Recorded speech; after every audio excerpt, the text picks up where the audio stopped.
Hello ಎಲ್ರಿಗೂ, a very good morning with hot cup of black coffee. ಇವತ್ತು morning ಸಿಕ್ಕಾಪಟ್ಟೆ ತಂಪಾಗಿತ್ತು, ರಾತ್ರಿ ಚೆನ್ನಾಗಿ ಮಳೆ ಆಗಿತ್ತು.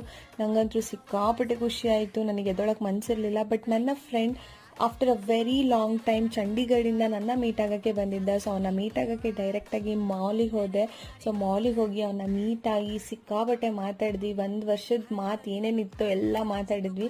ಅದಾದ್ಮೇಲೆ ಇನ್ನೊಬ್ಬ ಫ್ರೆಂಡ್ ಜಾಯ್ನ್ ಆದ. ನಾವೆಲ್ಲ ಕುತ್ಕೊಂಡು ಚೆನ್ನಾಗಿ ತಿಂದು, ಚೆನ್ನಾಗಿ ಹೊರಟೆ ಹೊಡೆದು, ಮಜಾ ಮಾಡಿಕೊಂಡು, ಆ ಡೇ ಟು ರಿಮೆಂಬರ್ ಅಂತಾನೆ ಹೇಳ್ಬೋದು.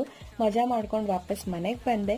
ಸಂಜೆ ನನ್ನ ಚಿಕ್ಕಮ್ಮನ ಬರ್ಡೇ ಸೆಲೆಬ್ರೇಷನ್ಗೆ ಅಂತ ನಮ್ಮನೆ ಹತ್ರನೇ ರಾತಾ ಅಂತ ಒಂದು ರೆಸ್ಟೋರೆಂಟ್ ಇದೆ, ಅಲ್ಲಿಗೆ ಹೋಗಿದ್ವಿ. ಫುಡ್ ಅಂತೂ ಅಮೇಝಿಂಗ್ ಆಗಿದೆ. ನೀವೆಲ್ಲರೂ ಒಂದ್ಸತಿ ವಿಸಿಟ್ ಮಾಡಲೇಬೇಕು. ಅವಳ ಬರ್ಡೇ ಸೆಲೆಬ್ರೇಷನ್ ಅಂತೂ ಅದ್ಭುತವಾಗಿ ಆಯಿತು. ನಾವೆಲ್ಲ ತುಂಬಾ ಎಂಜಾಯ್ ಮಾಡಿದ್ವಿ. ಸಿಕ್ಕಾಪಟ್ಟೆ ಖುಷಿಯಿಂದ ಅವಳು ಕೂಡ ಇದ್ಲು. We had so much fun. So ಈ ರೆಸ್ಟೋರೆಂಟ್ನ ವಿಸಿಟ್ ಮಾಡೋದು ಮರಿಬೇಡಿ. ಫುಡ್ ಅಂತೂ ಸೂಪರ್ ಆಗಿದೆ.